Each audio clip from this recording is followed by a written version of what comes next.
Friends,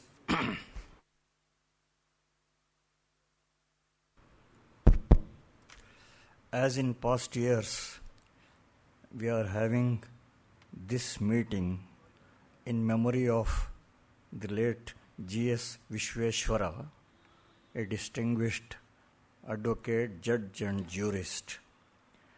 Late Vishweshwaraya was born on 3rd December 1934, completed his law degree in 1960, enrolled as an advocate. He became a judge in 1964 and served in that capacity for 11 years. He resigned in 1975 and started practice in the Karnataka High Court and attained success within a short span. He was designated as senior advocate by the High Court in 2003. He was a multifaceted personality, being a scholar in law, Sanskrit, Hindi, Ayurveda, Vedas and Upanishads. He was an avid reader. As a lawyer, he served the society with immense dedication, upholding the nobility of the profession. In commemoration of the late Vishweshwaraya, we are having today's meeting. Today's lecture is being delivered by Dr. B V Acharya, who is well known in judicial circles and public life. I welcome him.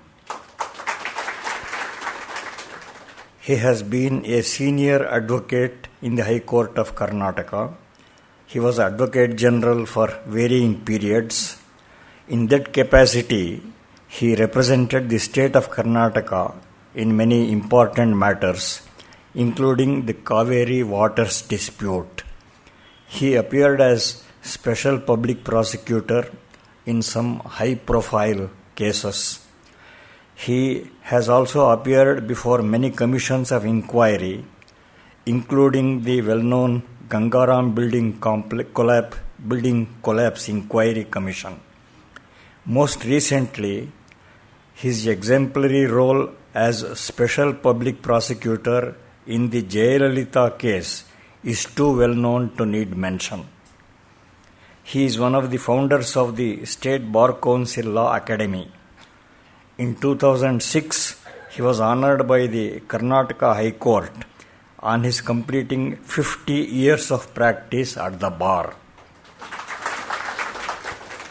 He is the recipient of several honors, including the honorary doctorate from the Bengaluru University for his distinguished services in the legal field.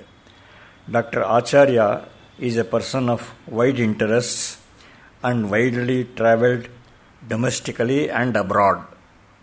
He is presently chairman of the nearby BMS Education Trust, which runs many higher education institutions, including a law college.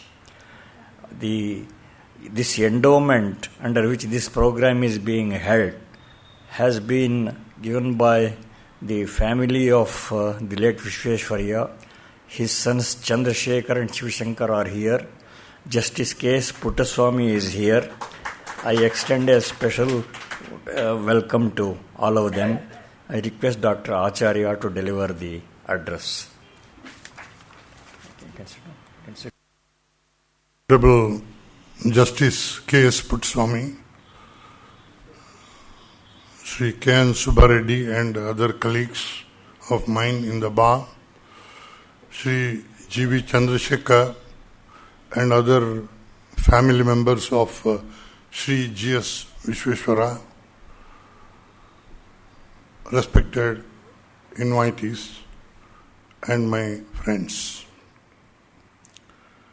I deem it a privilege to have been invited to deliver Sri G.S. Vishweshwara Memorial Lecture. I have known Sri G.S. Vishweshwara for more than 30 years. As you know, we were contemporaries. Both of us we have opposed each other and have appeared together in large number of cases. both of us are very much attached to the bar. Sri G.S. Vishweshwara was an advocate with rare qualities, one of which is his boldness. He gave up judicial post on principle as the then Chief Justice had made some adverse comments on district judiciary, though those remarks were not aimed against him individually. For the bar, it was a blessing in disguise. He had a distinguished career as a senior advocate. He built a lucrative practice but never commercialized the profession. He was very popular among junior advocates to whom his guidance was always available. His son, G V Chandrasekhar, is a competent and successful lawyer at Delhi. He and I appeared together for Sri Veerappa Moily and ministers and in the well-known JMM MP's bribery case. So I think I am most competent to speak on the question of corruption because I have the distinction of having conducted prosecution against a sitting chief minister and also defending former chief ministers and other ministers in the government. I am very happy to be associated with this function today. Now, coming to the subject, corruption is as old as the oldest profession. It exists in all countries and has existed at all times. Undoubtedly, it existed in India even in ancient times. It is stated, Mahabharata, warning the king against appointment of greedy people as they would exploit people and extract money from them. Kautilya's Arthashastra also refers to the evil of corruption. The following quotation is interesting. I quote, just as it is impossible not to taste honey or poison that finds itself at the tip of the tongue, so also it is impossible for a government servant not to eat up at least a bit of the government revenue. A fish moving under water cannot possibly be found out whether it is drinking water or not. Likewise, a government servant cannot be found out while taking money for themselves. It is possible to mark the movement of birds flying high up in the sky, but it is impossible to ascertain the movement of government servants for this hidden purpose. Unquote. Even during British rule, there was corruption in every sphere of activity. The hope that independent India menace of corruption will minimize was belied. Recently, the cancer of corruption has crept into all branches of bureaucracy.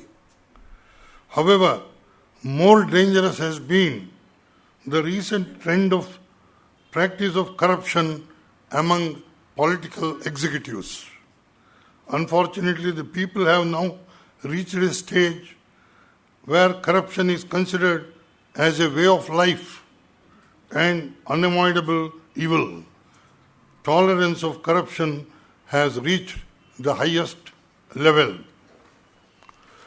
To understand the negative consequences of corruption, I wish to quote the following observations of the Supreme Court in the case of State of Gujarat versus R.A. Mehta, reported in 2013, 3 Supreme Court cases.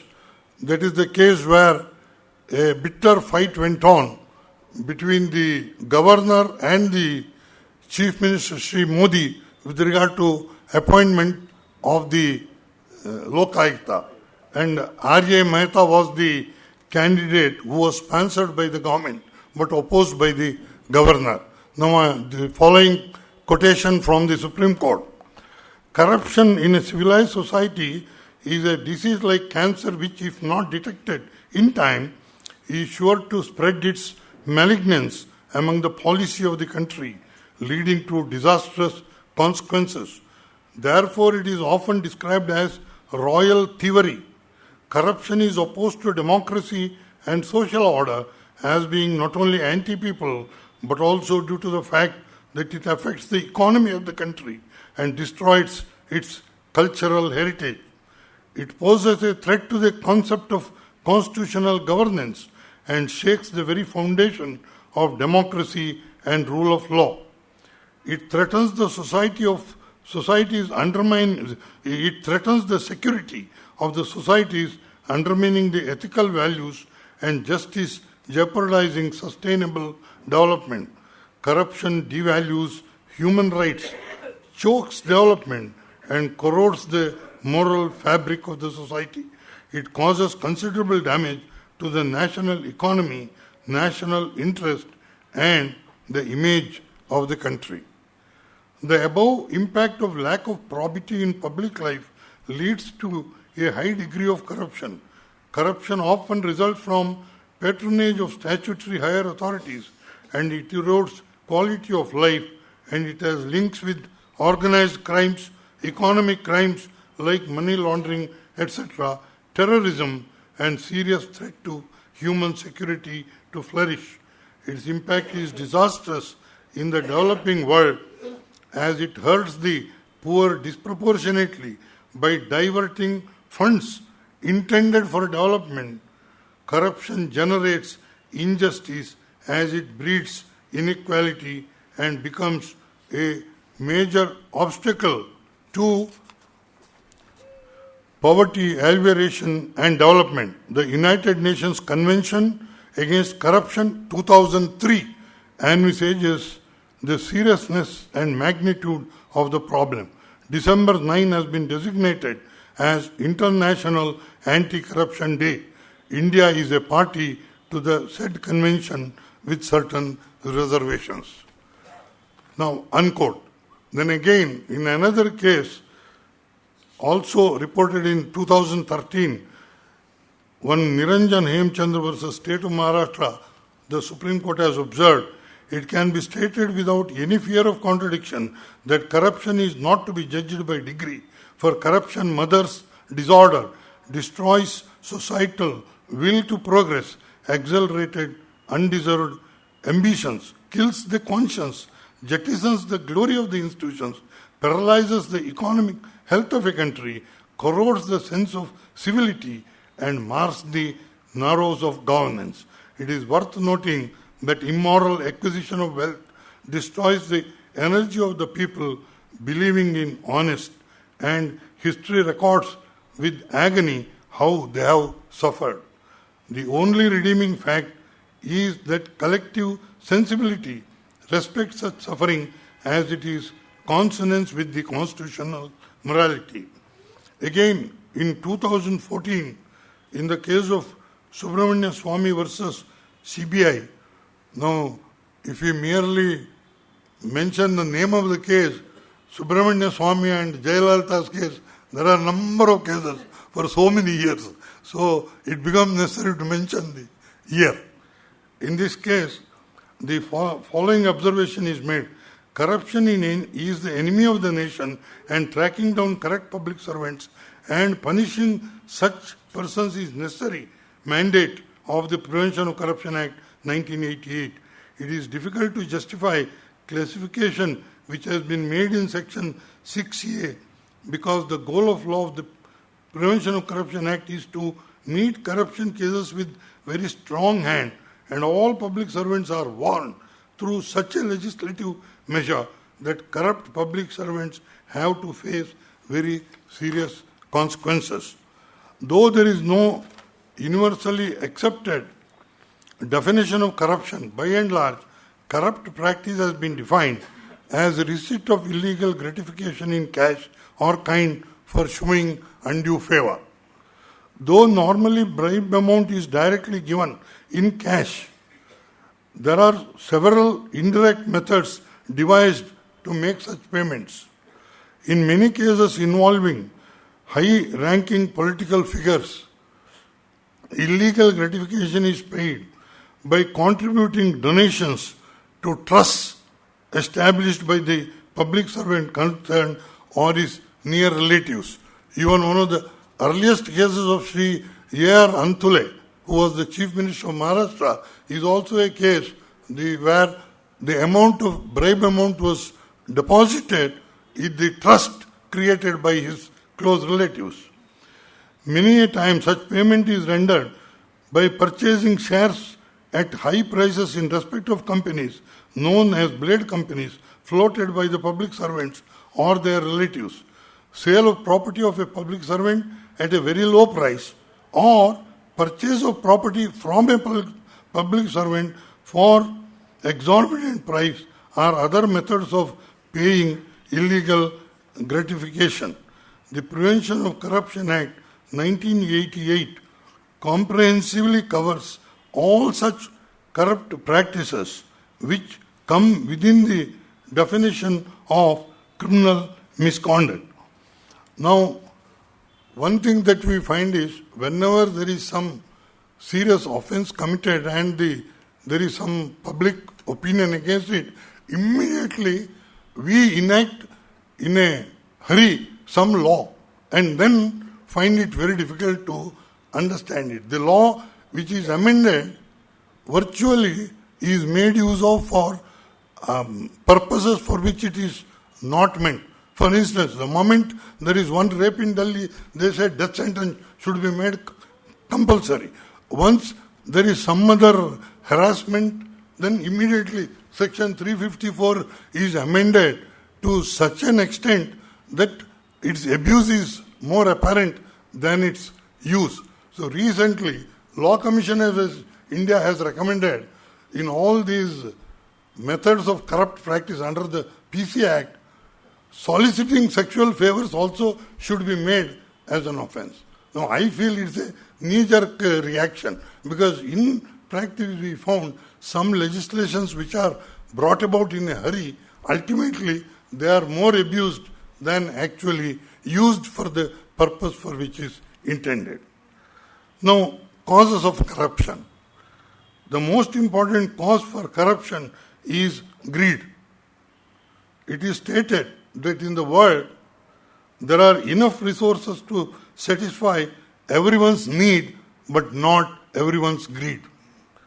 Maybe in some cases a low-paid government public servant may be tempted to indulge in corruption to satisfy his absolute need also, but in the present day such cases are rare. In some cases, cause of corruption is craze for luxury and lavish life and want of contentment. Without being philosophical, I can say, if generally people are content with what they have, then there is no scope for corrupt practices. The contentment in life will undoubtedly make a man happy and there is no scope for disappointment.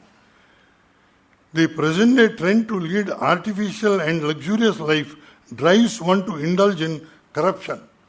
According to Socrates, I quote, "Contentment is natural wealth. Luxury is artificial poverty. He who is not contented with what he has would not be contented with what he would like to have. Even when he gets it, he still wants something more and he will not be contented." Unquote.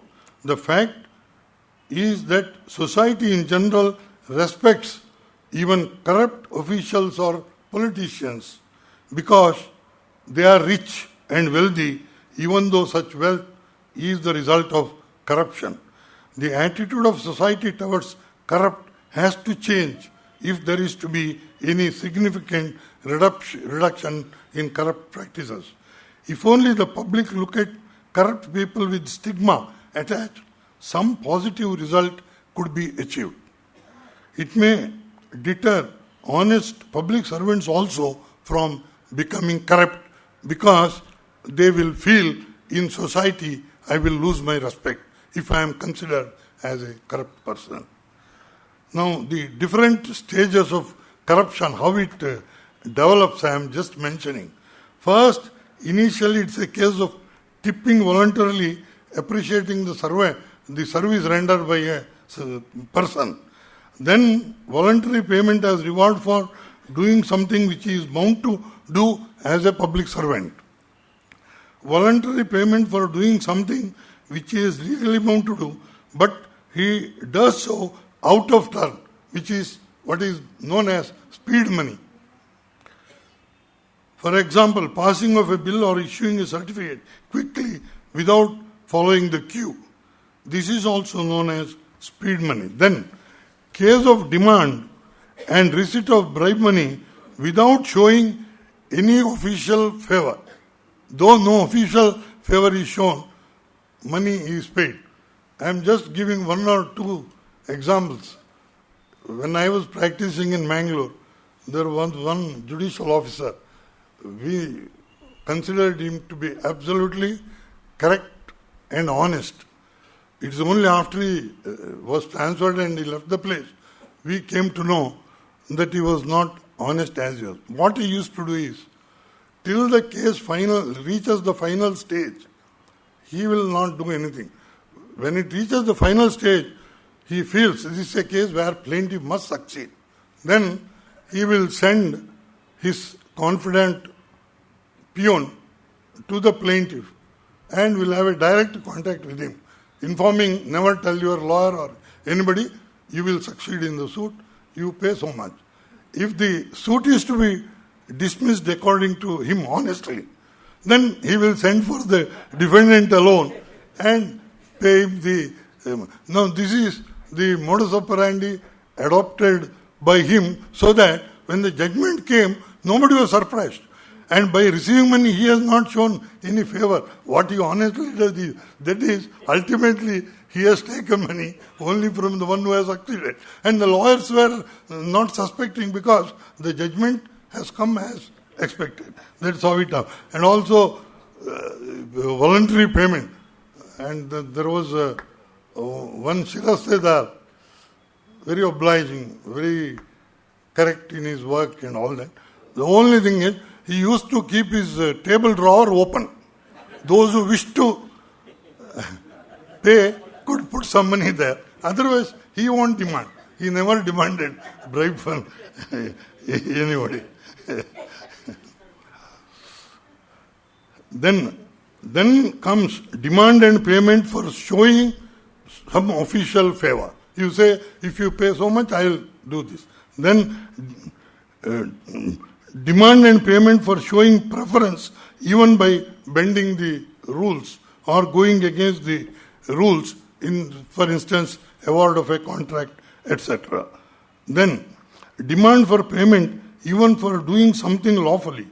For instance, claiming certain percentage in bill amount which the public servant is bound to pass lawfully. This is in the nature of extortion.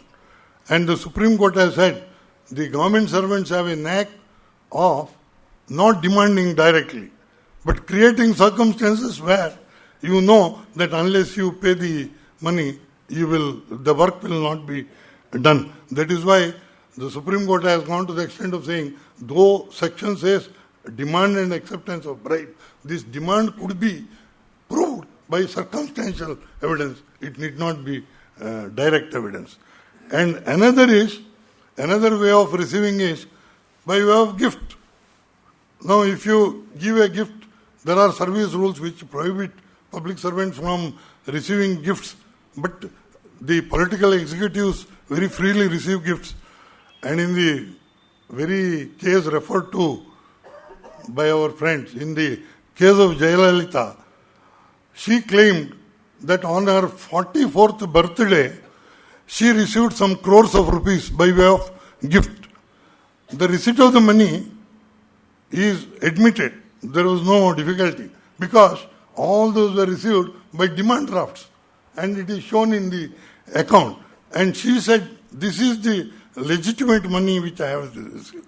But what was suppressed was the CBI, after investigation, found that many of those who have given huge amounts were leaders of our own party who were later appointed as chairman or president of various boards and corporations. And therefore, the CBI filed a charge sheet showing that it amounts to corrupt practice under the Prevention of Corruption Act, Section 11 of the Act. This is another way of receiving gifts. Thus it will be seen that in certain cases, bribery is voluntary act with concurrence of both. However, in some cases, public servants concerned extract money and refuse to perform lawful duty unless illegal gratification is paid. Demand of bribe can be direct or indirect, or public servant can follow practice to coerce a party to pay bribe without openly demanding. Public servant is capable of bringing about circumstances which make the bribe giver realize that unless the bribe amount is paid, his work will not be done. The official files are maintained and orders are passed in such a way that a scrutiny of the file on a later date will not disclose that at different stages contrary decisions have been taken depending upon the purpose and the payment of bribe. Now, one instance I could give is, it seems a minister had a dealing with a party. You pay 1 lakh, thank you. You pay rupees 1 lakh as bribe. Of course, you may be surprised. I am talking of olden days. Nowadays, nobody bothers that to say minister asking for 1 lakh. Anybody will laugh at it. In those days, it was a big money, and he had the contract for 1 lakh. But then he paid 50,000, and he said 50,000 he will pay later, because they are also businessmen, and if the bribe portion of the amount is not paid, he can't be sued, because nobody can go to court. So he thought he paid 50 and kept quiet. The minister said approved and signed, and kept it with the PA. Don't send the file. So he was daily waiting when the file will come and the GO will be issued. It was never issued. He was still waiting. Then one day, the minister called him and wrote just before approved, he added not approved. And so immediately he came to know this. From the PA he came to know it is not. He came rushing to the minister, what you are. Then you promised to pay the balance 50 within 1 week, you have not paid. And then he said, all right, I will pay immediately. He paid. Immediately took the file.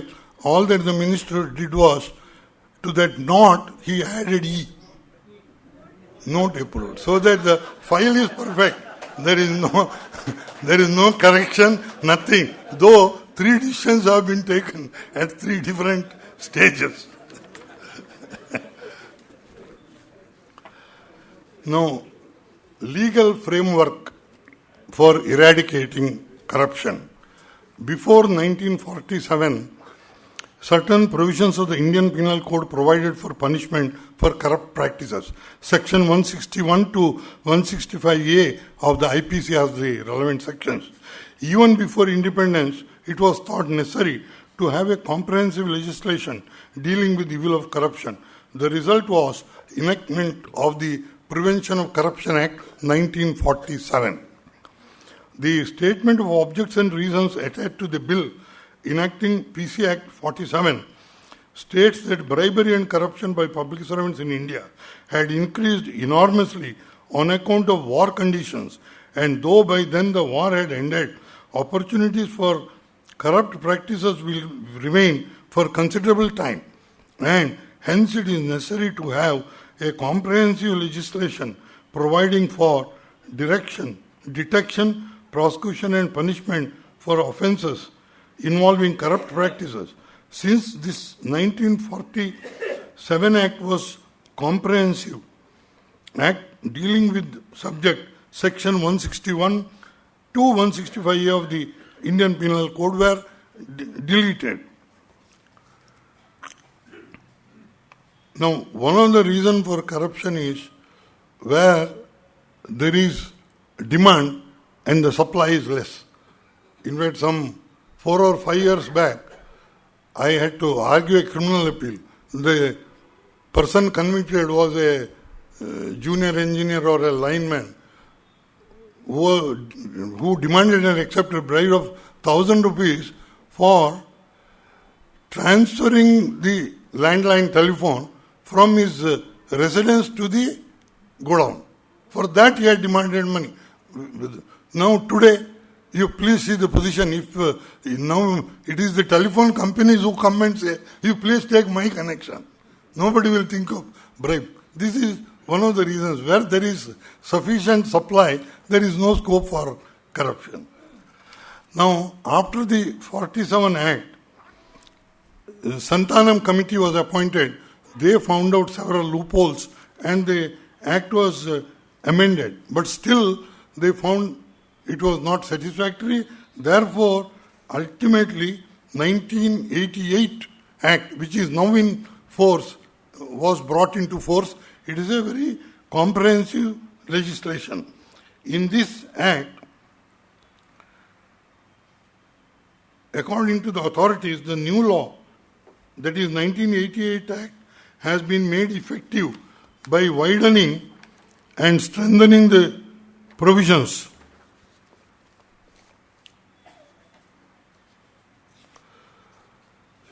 And commenting upon this 1988 Act, which enlarged the scope of misconduct, that is bribery, and also the category of public servants. The definition of public servant was made very wide, including so many authorities, including of the universities, cooperative societies, etc.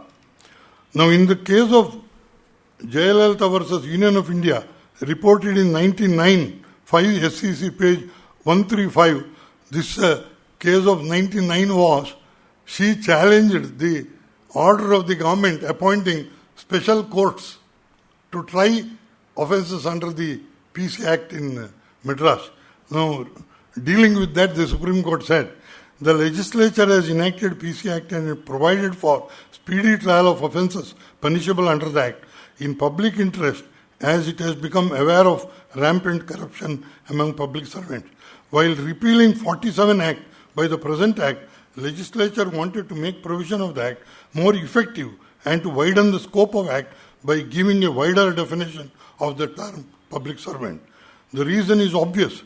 Corruption corrodes the moral fabric of the society, and the corruption by public servants not only leads to erosion of moral fabric but also harmful to the national economy and so on. Then, unquote, the new Act has incorporated in it all provisions of the previous enactment with necessary modifications so as to make them more effective in combating corruption among public servants. It provides for enhancement of penalties, providing for minimum sentence. Previous Act, though provided for a minimum sentence, a proviso was there for good and adequate reasons, it could be less than that. And that provision was mostly used by courts to give lesser than even 1 year. Now, that discretion to the court was deleted under the 88 Act. The proceedings such as, then it incorporated provisions meant to expedite proceedings, such as provision for day-to-day trial of the cases. Now that provision has remained a dead letter in the Prevention of Corruption Act. In fact, both Criminal Procedure Code as well as the PC Act provides that once the trial commences, it should go on day to day. But we have seen cases where the trial is not over even after 18 years.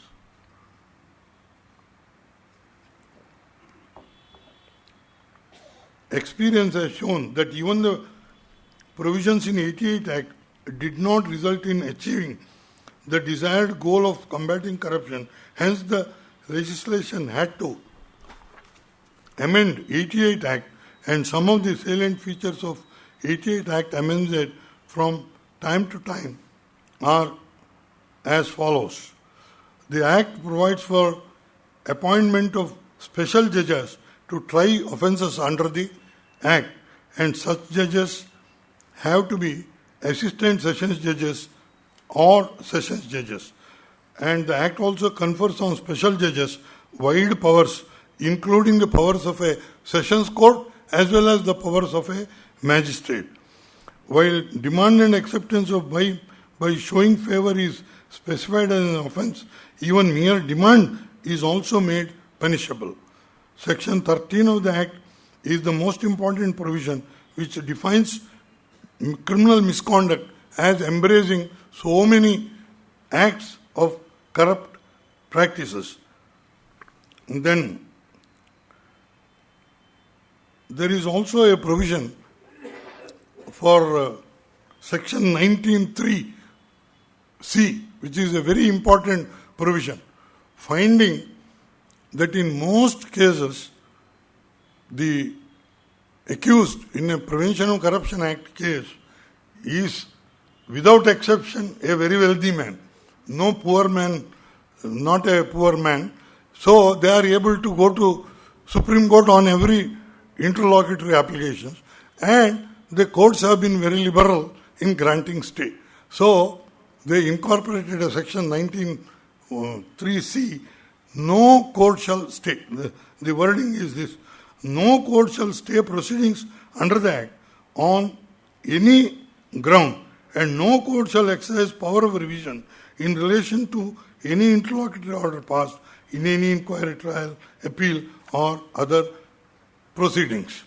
And the Supreme Court in 2001 itself, finding that in spite of statutory bar, courts have been very liberal in granting stay. In that case, 2001, Justice Thomas, the Supreme Court sent a special circular to all the Registrar Generals of all the High Courts. Please take out cases where under the PC Act stay has been granted, bring it to the notice of the concerned judge and see that the stay is vacated. Even today, though nowadays the courts are reluctant to grant stay and in many cases they are not granted, I think only last week the judge sitting for criminal petitions directed the office to prepare a list of cases where there are orders of stay granted.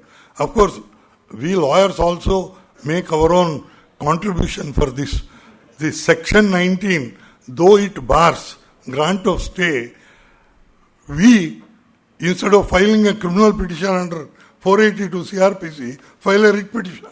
Because according to us, and it is accepted position, and I am sure Justice Purswamy also will agree, no ordinary legislation can curtail the constitutional power under Article 226 and 227. So, wherever you want a stay, instead of approaching the court under CRPC, you file a writ petition, and the power of High Court to grant stay under 226 can never be curtailed by any ordinary legislation. Then, evidently, this provision is enacted as in large number of cases, offenders were generally persons with vast resources resort to filing of revision and appeals before superior courts and stalling the proceeding.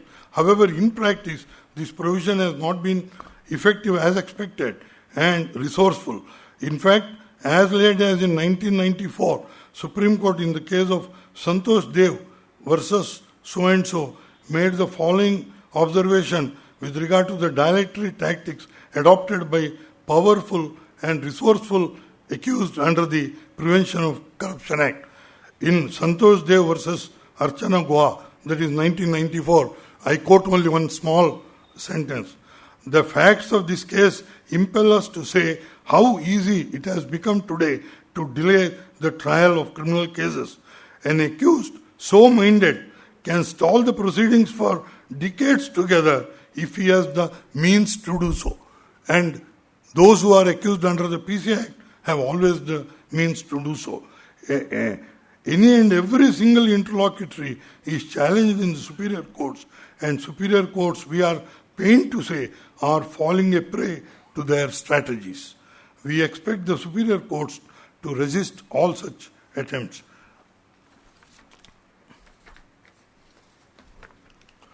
Then Section 20 of the Act provides for a presumption wherever change of money changing hands is proved, it will be presumed to be bribe amount, and if it is otherwise, the burden is on the accused to prove.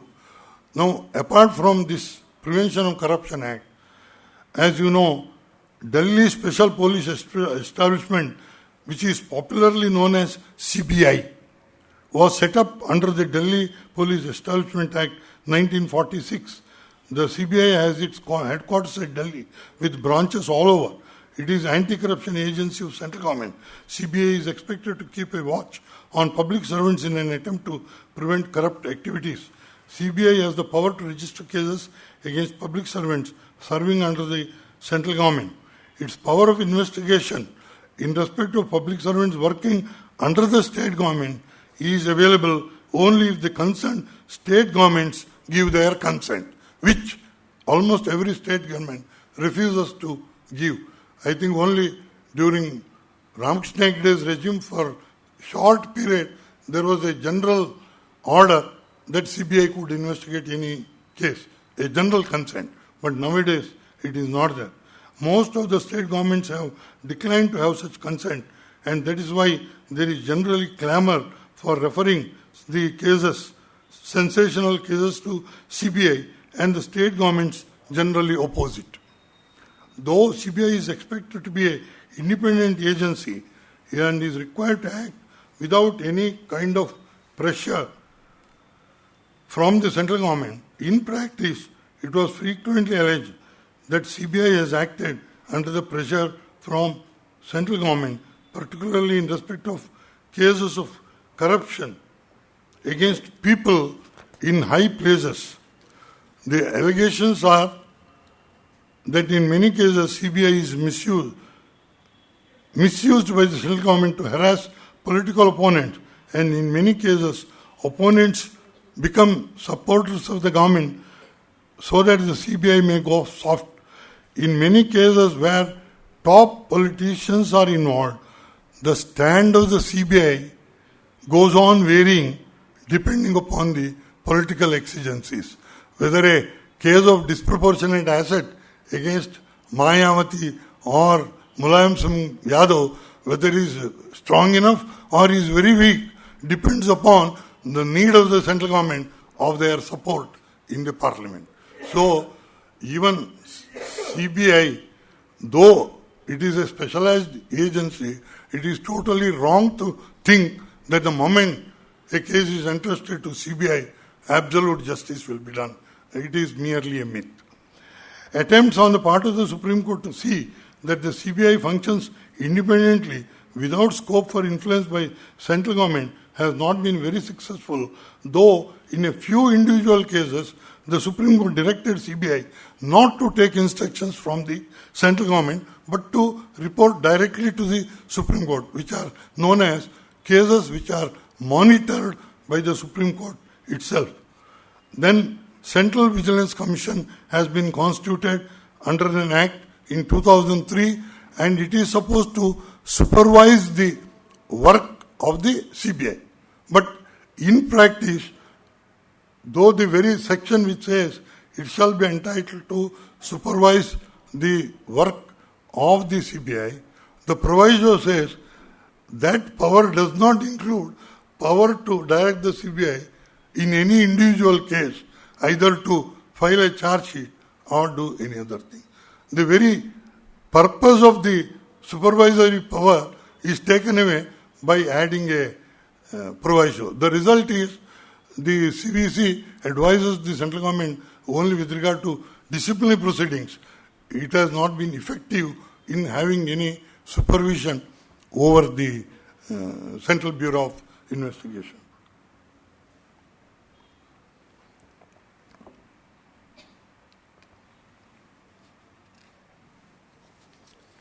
Of course, regarding appointment to the CVC, as you all know, the Supreme Court even had a new theory that the person to be appointed as CVC should have institutional integrity. If there was at some point of time, there was some allegation against him and the matter was pending, non-consideration of that results in vitiating the order, and the Supreme Court did not hesitate to cost the appointment of Mr. Thomas as CVC. Then there is the Comptroller and Auditor General of India, an independent body which has helped in unearthing some scams involving huge amount of loss to the exchequer on account of corrupt practices by the persons holding high position in central government.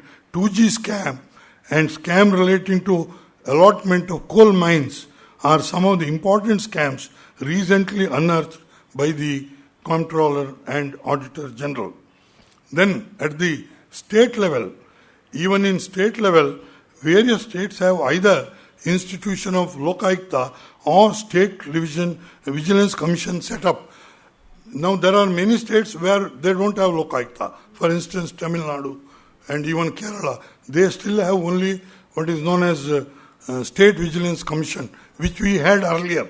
Of course, there were also some absolutely independent and competent vigilance commissioners in our state, and I think you will agree, Mr. C. Govindaraju and Justice R.G. Desai, who was the only sitting judge who was the vigilance commissioner, they had done a wonderful job in detecting these crimes from among the higher echelons, rather than merely prosecuting the village accountant or a revenue inspector. Now, in Karnataka Lokayukta Act, 1984, however, the exercise of enormous powers which Lokayukta enjoyed came to the notice of the public only when Sri N. Venkatachala was appointed as Lokayukta. He laid the foundation for effective implementation of the provisions of the PC Act and the Karnataka Lokayukta Act, thereby instilling a sense of fear in public servants who were indulging in corrupt practices. However, the work of Lokayukta became more effective and successful under the dynamic leadership of Justice N. Santosh Hegde. It is during his period that Lokayukta police registered several cases under the provisions of the PC Act against people occupying such high position as the chief ministers and ministers in the state, and prosecutions were launched. For once the people started realizing that the cases under the PC Act are launched not only against the lower ranked officials but also against the mighty and powerful persons holding high position in government. However, it is a matter of deep regret that recently the institution of Lokayukta itself has come under cloud in view of the serious allegations levied by the public servants themselves that many people in and around Lokayukta itself have been centers of corruption. The complaints were to the effect that they were extracting money from the public servants, threatening them with criminal prosecution in case they failed to pay the bribe amount to the concerned. This unfortunate development has affected the dignity and the usefulness of the office of Lokayukta. We are reminded of the proverb that the fence itself is eating the crop. Who will come to the rescue of the crop? Now the Lokayukta Act has been amended, as you all know. For removal of the Lokayukta in a fit case, the procedure has been made much easier. But another amendment which the government wanted to bring about is about grievance. Now, for your information, I may say, general view that Lokayukta Act and Lokayukta deals only with corruption is not correct. That is only one part. In fact, the major part is the other. Regarding corruption and Prevention of Corruption Act, registering a case, filing a charge sheet, it is all done by the Lokayukta police under the Criminal Procedure Code and the Prevention of Corruption Act without reference to Lokayukta. Actually, it is the police who do the job. The real work of Lokayukta is Lokayukta can hold inquiry if there is proper complaint in respect of Chief Minister, ministers or IAS officers. But more than that, that is two aspects. One is they say allegation of bribery against anybody, Lokayukta. The other is more important function of Lokayukta as well as Upalokayukta is redressal of a grievance. Supposing a man has a grievance, I have applied for a certificate, I am entitled to get it. He is not giving it to me, though more than 2 or 3 weeks have passed. Now that grievance, you can give a complaint to Lokayukta or Upalokayukta, and we have found in hundreds or even thousands of cases a notice from the Lokayukta or Upalokayukta that you are holding up this, the grievance of a citizen is not redressed, you are not complying with the requirement of law, I will take action immediately. Large number of people have obtained reliefs because of this provision. Now, fortunately, though the government was saying that this grievance portion they will repeal, they have not done it. In fact, though much is said about the Lokpal and Lokayukta Act of central government, which has not yet come into force, they have got a Lokayukta Act, which they say is a model, and the states could adopt. Our state wanted to adopt it. If that is adopted, this provision for redressal of a grievance is not there. Therefore, because of public pressure, the latest amendment brought about by our state, this provision for redressal of grievance is retained, and I wish they continue to retain it, which has had a very good effect. In fact, Justice Santosh Hegde himself has been saying, wherever he went, a disabled person is entitled to a wheelchair. It is ready, but it is not given. The moment the complaint is given to Lokayukta, the requirement is complied with. And Lokayukta used to say, I am more than satisfied with that type of work where my intervention has helped so many poor and deserving people. Of course, at the all India level, notwithstanding agitation by people like Anna Hazare, effective institution of Lokpal has remained a distant dream. Political will is lacking to combat corruption. Now, the Lokpal bill which they have passed, now Lokpal is not appointed, very cumbersome procedure. And under the Central Act, a Lokpal consists of 9 people. I don't know what sort of work can be turned out. And of the 9 people, 50% have judicial experience. Then there must be one representative to ST, backward class, and a woman. Now, if this is the type of Lokpal, in fact, yesterday and today I made a detailed study of it. Though an act has been passed, it is highly doubtful whether it will be an effective enactment if 9 people are to be there at the top. At the most, I can understand 3. I always felt power in one person is not so good. It is better like Election Commission of India. There are 3 people in charge of the institution. But to have 9 people with representation to different sections, which will defeat the very purpose of such enactment. Then implementation of the laws. It is a matter of common knowledge that success of legislation in achieving the object underlining it depends not so much on the quality of legislation, but on the same depends upon the effective implementation. It is the task of human beings to implement laws. In the case of implementation of PC Act, there are 3 main agencies. They are investigating agency, prosecuting agency, and the judiciary. Each one has to play a very significant role. If any one agency fails in its function and duty, whole attempt becomes total futile. However, all the 3 agencies are manned by people, and it is of utmost importance that only honest and competent officers are appointed to these agencies at all levels. Now, without going into details, investigating agency consists of police personnel, whether it is Lokayukta or CBI. The persons are drawn from the general police force. It is not a separate cadre. And from among them, they are supposed to select and choose those who are both competent and honest.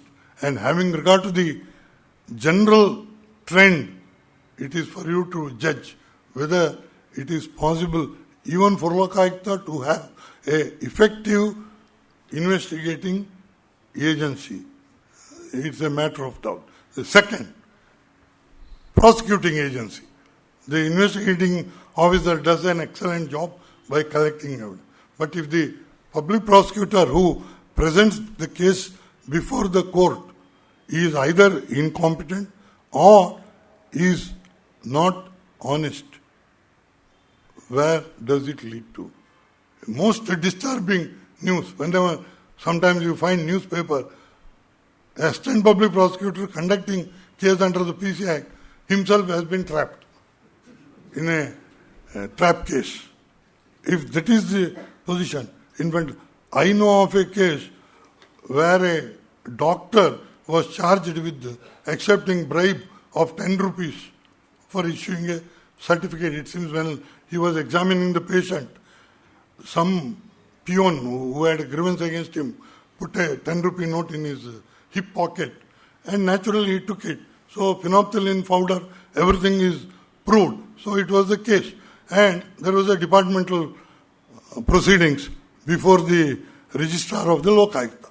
And there the public prosecutor, who is in the ground floor, this doctor comes from 200 miles away to attend the inquiry.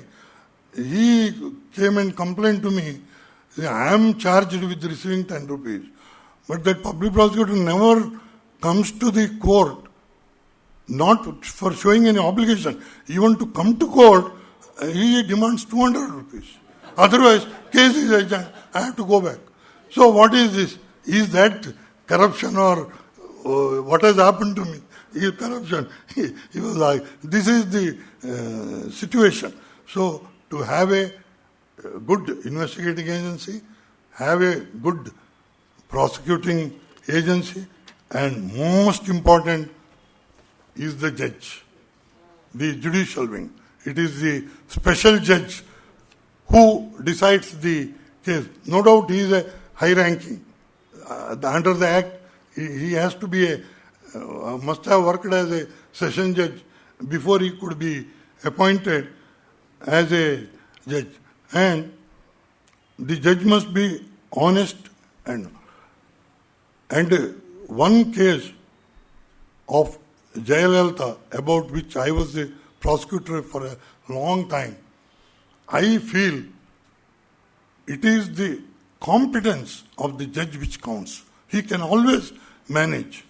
What others could do for 18 years, one competent good judge did it in 11 months. He concluded the trial and pronounced judgment in Jayalalitha's case. It shows his determination, the competence of the judge, honesty and competency.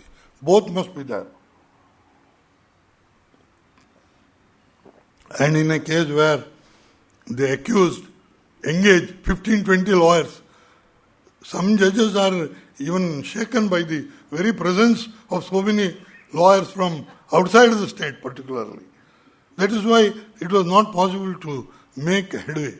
Therefore, it is a matter of importance that we must have competent judges and now honest. Now, in olden days, when Honorable Justice Putswamy was a judge, I am talking of those days, we never said that judge is honest. That is superfluous. Why do you say that? A judge is always expected to be honest, you never said. But today it is not so. We say, oh, so and so is a honest. That is the situation we have come to. Now, it is only few months back you have seen in Andhra Pradesh, the CBI arrested the special judge himself, who had agreed to receive 5 crores for granting bail to the accused Janardhan Reddy, and the prosecution is launched. This is a very disturbing trend. Though the position in judiciary is far better than the other two wings, this is very disturbing. And you have seen in the newspapers the report of 15 lakhs being at the doorstep of a High Court judge, because the two judges had almost similar names. By mistake, it was kept. And this judge reported 15 lakhs I find. And there was a inquiry. These are very startling things. And before the Supreme Court, a lawyer had the guts to file an affidavit narrating, giving out names of 8 former Chief Justices who were not honest. This is the most disturbing thing. If today we must be happy, if we have democracy still surviving, unlike in other neighboring countries, it is because of an independent and strong judiciary in our country we should be proud of. But it is unfortunate that nowadays even the slightest damage to this institution is sure to cause immense damage to the society as a whole. Now,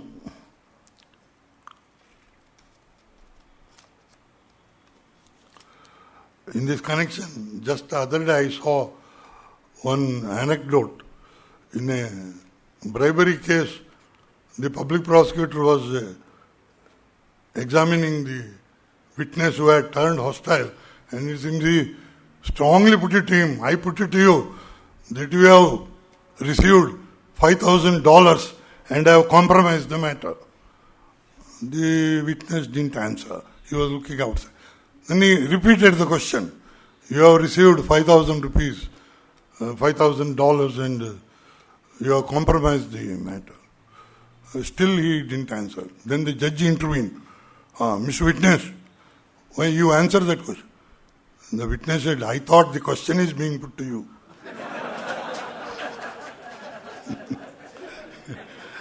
And there was also a old saying. A client came to the lawyer and said, what happened? We have lost the case. The client said, I am surprised. I have sent one in those days. I have sent a cartload of hay to the Munsif's house. Then the lawyer said, that hay has been eaten away by the cow given by the opposite side. Therefore, you cannot have a grievance. Now, yet another controversial provision in the Prevention of Corruption Act about requirement of sanction. Now, no prosecution can be launched unless there is a sanction by the superior authority. In fact, even in so many cases, you might have seen in the newspaper reports, hundreds of cases, these sanctions are not granted by the government. They don't take a decision at all. This is one of the anomalous situations. There are two views. Because I am a lawyer, I have appeared for both prosecution as well as accused. Therefore, I can speak with some experience on both sides. Some say sanction is not required at all. It should be deleted. Why should there be any? But at the same time, I find it is necessary because we have seen many cases where a public servant is prosecuted only because of extraneous considerations. Now, while every public servant must be punished who is corrupt, at the same time it is more important that the honest public servant must be saved. He should be protected. Now, you will please find one biggest difficulty for us is if there are 10 people in an office and if 9 of them are corrupt, the one who is in the middle and who is honest, it is very difficult for him to survive. And his confidential is written by the superior, who is corrupt.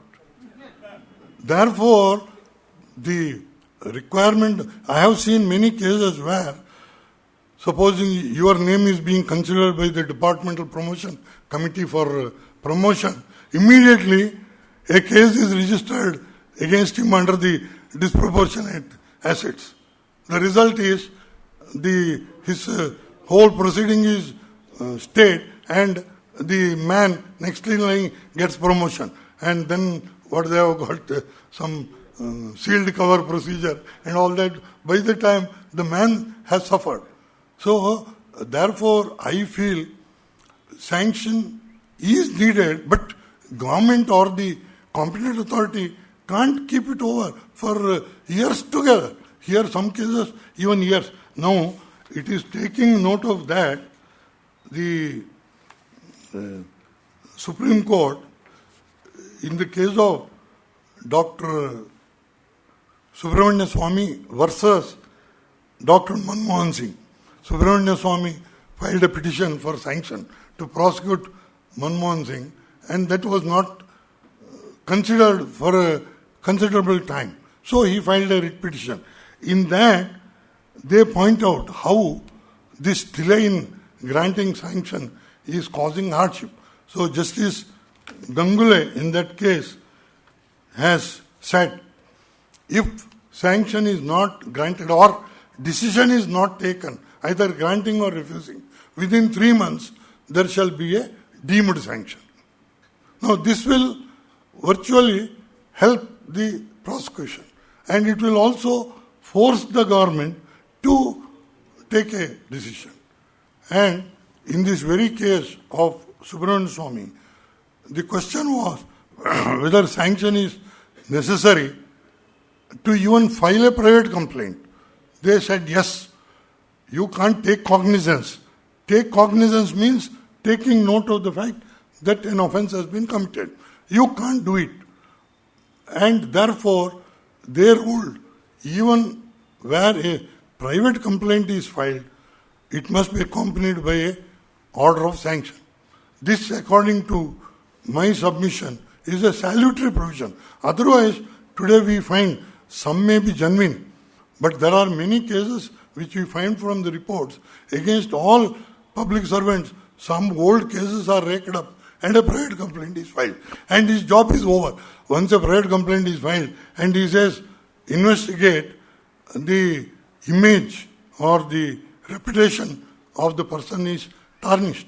Therefore, this judgment Supreme Court has rightly taken the view, and it is now being consistently followed, so that frivolous complaints against some are filing complaints only because their name should appear in the newspaper.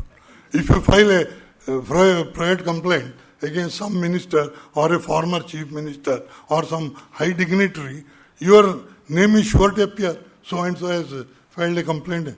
The object is to malign the politician, but indirectly this man gets his name as a person who has filed a complaint. Therefore, I feel this provision for sanction is also a needed provision, but at the same time, there should be a time limit. I have suggested that under section 19 itself, which requires sanction, it could be, a proviso could be added to say, if the competent authority doesn't take a decision within 3 months, the sanction is deemed to have been granted. Then I will briefly deal with the role of Supreme Court in the matter of combating corruption. Now, by and large, from very beginning till today, I have found the courts have been very strict in enforcing this law. In fact, wherever there is a satisfactory evidence, or even where the evidence is balanced, the cases have ended in conviction. But it is only in cases where they found that the case was very weak, or the complainant himself turns hostile, and that happens because of the delay in trial, the courts are helpless.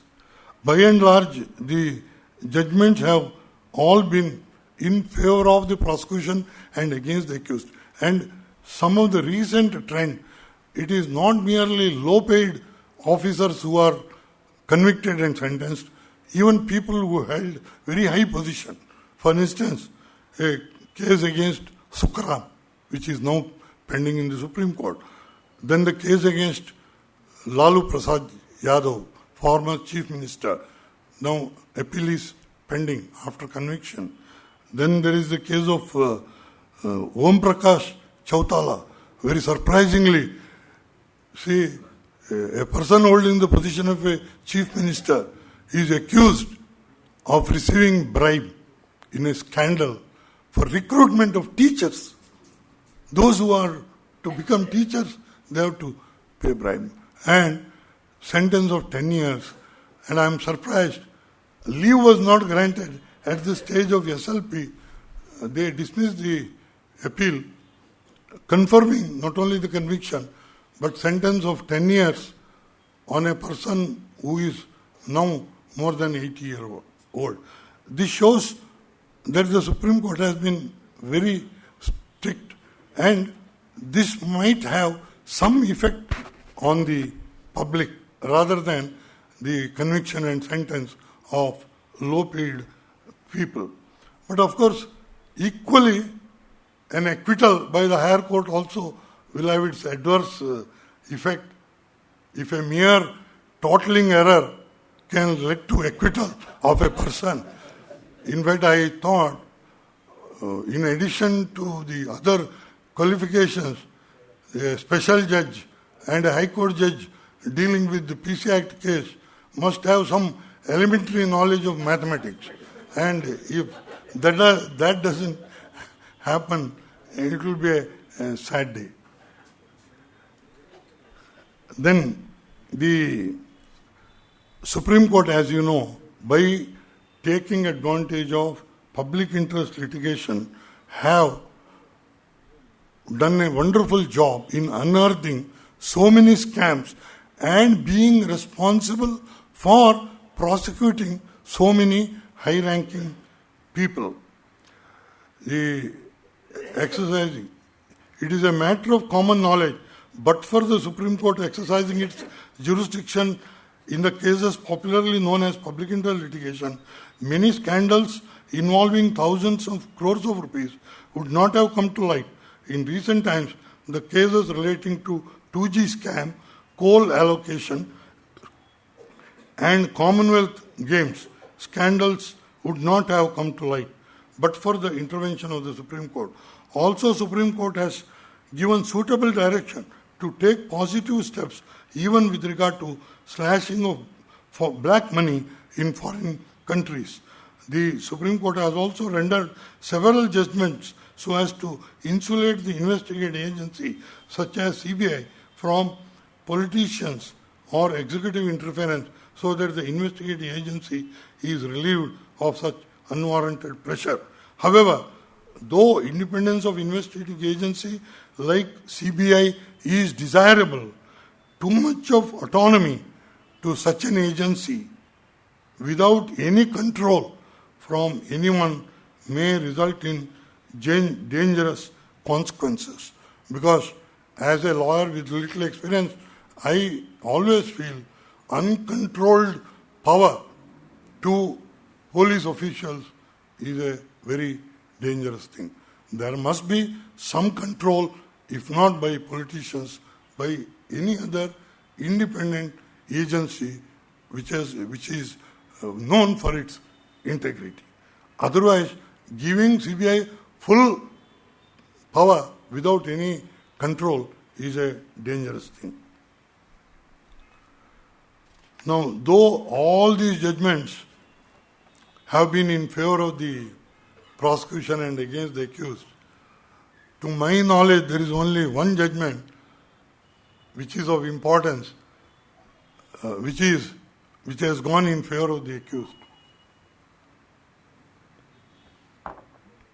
And that is the case of P V Narasimharaja and others, JMM bribery case. There the former Prime Minister is prosecuted and with so many others as accused. And 4 important accused were those who have JMM MPs who have received bribe of rupees 50 lakhs each to vote in favor of the government to defeat the no confidence motion.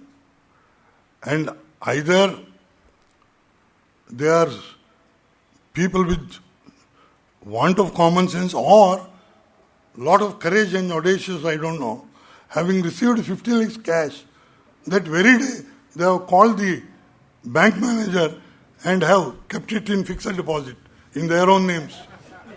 To that extent. So the prosecution doesn't have to prove this payment of bribe amount of 50 lakhs by each of them. But then they went to Supreme Court, said under Article 105 we have got immunity. We have received bribe to vote in a particular manner. Article 105 says no prosecution against parliament member for saying anything in parliament or voting. So they claimed immunity. And that matter was heard by the Constitution bench. And very surprisingly, by a majority judgment, through 3:2, they said yes, they have got immunity. Because they have received bribe for voting in a particular manner. Therefore, you can't prosecute them. The result was the 4 people who have taken bribes walked out. And the case proceeded against others who are said to have collected funds and paid this bribe. And that is why P V Narasimharaja and Bhuta Singh were convicted and sentenced to imprisonment for 3 years. Of course, in appeal, the High Court set aside their conviction and sentence. But this is the one judgment, even today, common man feels how correct is this judgment. The people who have received bribe are out, and those who have... This is the reverse process. In all cases, the one who has taken bribe is prosecuted, and the other one is a witness. Here, the process is reversed. Now, I come to the concluding part. While it may not be possible to eradicate corruption, it is certainly possible to minimize the same if the persons concerned and the public at large play an active role in this direction. In the first place, an attempt of combating corruption can be successful only if the corruption at the top, I lay stress at the top, is eradicated or at any rate is minimized. For instance, you see, if you are sure that a prime minister and the ministers in the cabinet are not corrupt, the lower officials cannot say we are collecting all this because we have to give a portion to the top. So it must start at the top. You must have a confidence in you, and the representatives who are governing us must instill that confidence in us that they are not guilty of corruption, they are not going to accept any amount. This is the first step, and if this happens only, then there is a scope for eradicating corruption. A good beginning in this behalf has to be made by the political executives who run the administration both at the state level and central level. The politicians must instill confidence in the people that persons holding ministerial position who are known as political executives are honest and men of unmatched integrity. This undoubtedly will have effect on bureaucracy, which will be compelled to fall in line. The politicians naturally blame the malady of election expenses as a cause for corruption. One of the suggestions made in this behalf is that states should fund the elections so that the politicians cannot blame election expenses as the cause of corruption. To what extent it is practicable is a matter to be considered.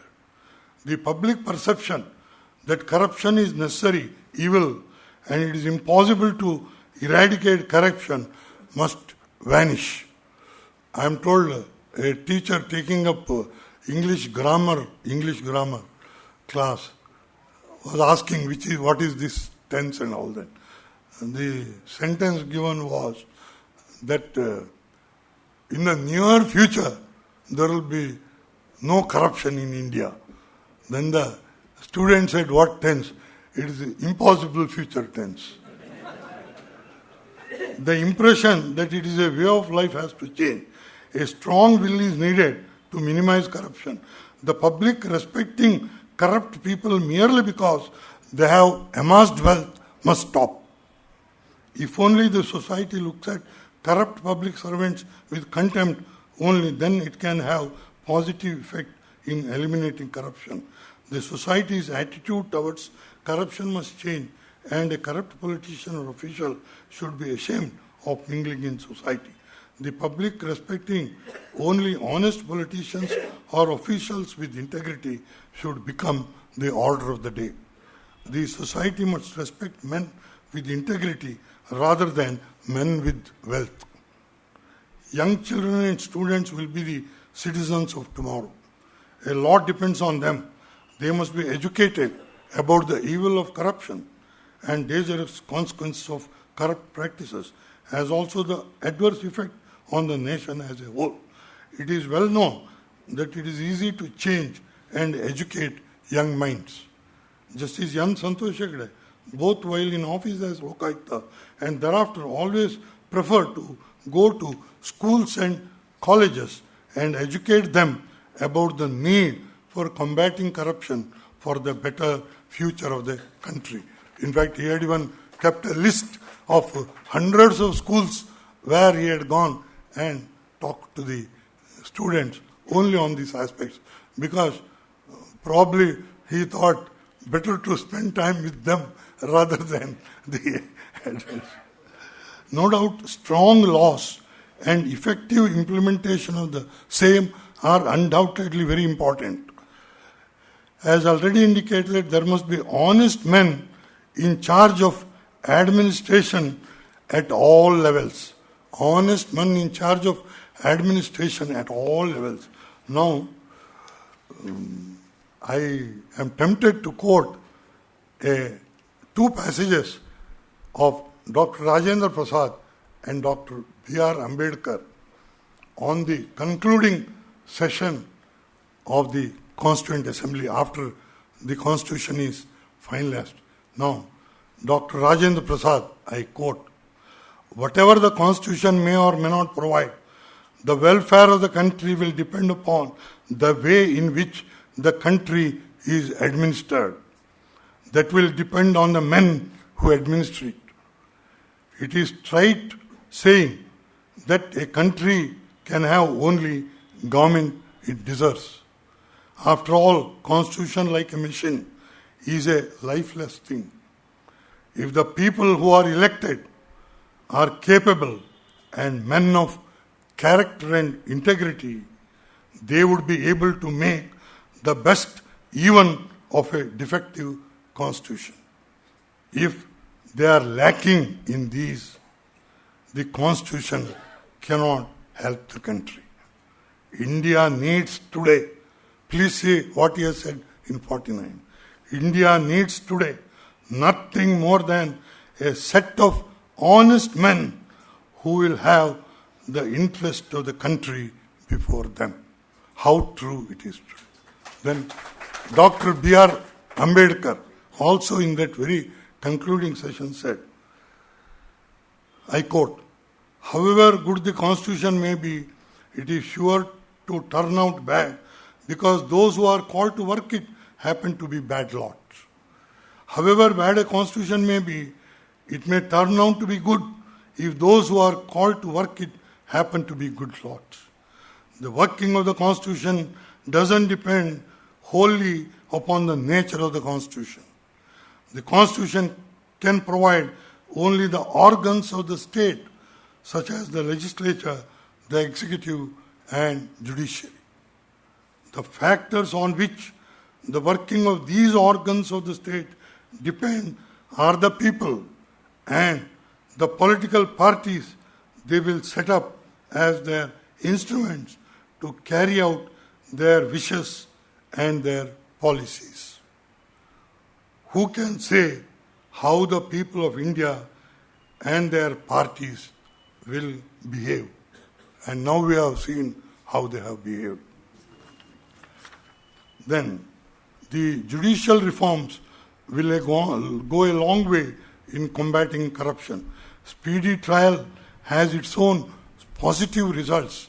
We have seen if a case has been detected and charge sheet is filed 5 years back, when it comes for trial after 5 years, rarely a case will stand. Immediately after the occurrence, the gap should be short. Reducing discretionary powers in all statutes and enactments is yet another step which can minimize scope for corruption. More guidelines and specifying definite parameters can reduce discretionary powers, which in turn will have positive result.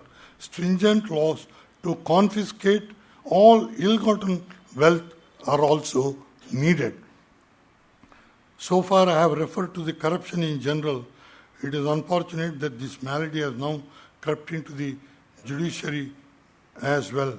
As I already stated, we never said a judge is honest. But all the same, it is universally accepted that in India, performance of the judiciary has been far better than the other two wings of the government. If democracy is surviving in our country, unlike in many of our neighboring countries, it is because of an independent and strong judiciary. Hence, it is of utmost importance that we must do everything possible to see that the judiciary is rid of this malice of corruption and that we have only honest judges with impeccable integrity.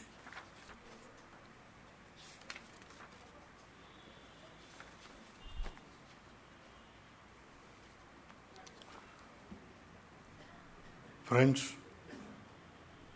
I sincerely thank Mr. Chandrasekhar, Justice Putswamy and all others who have given me this opportunity of being in your midst today and sharing some of my thoughts. Thank you very much.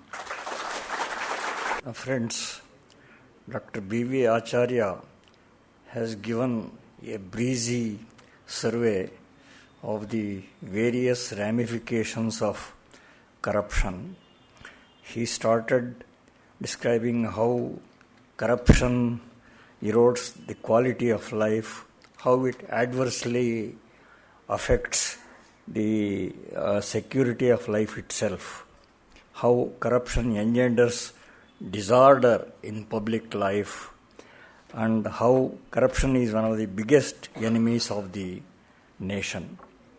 Dr. Acharya described the modus operandi of corruption through various interesting examples. And he also dealt with how hurried legislation is counterproductive.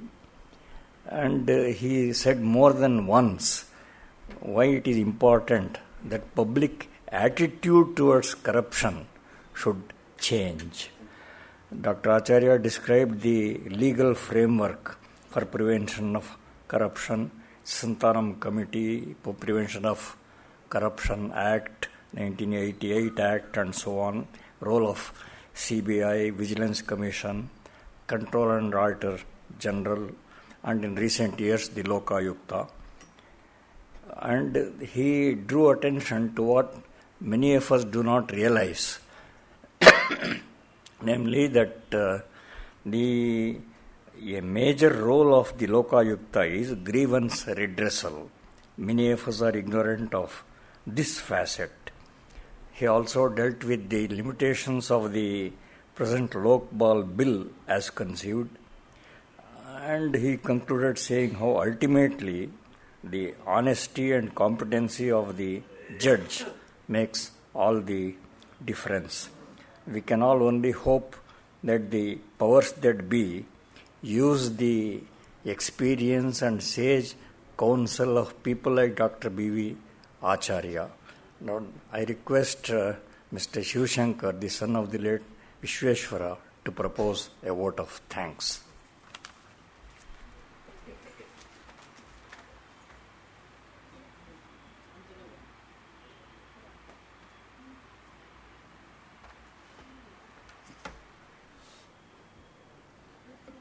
Dr. B V Acharya, sir, thank you so much for taking out your valuable time and delivering this very incisive, comprehensive, and scintillating speech. I'm sure all of us have benefited immensely from this great speech of yours. We thank the audience for being such a patient and attentive one. Please join us for dinner soon after this. It's arranged at the Kamath Hotel at the adjoining complex. Thank you so much.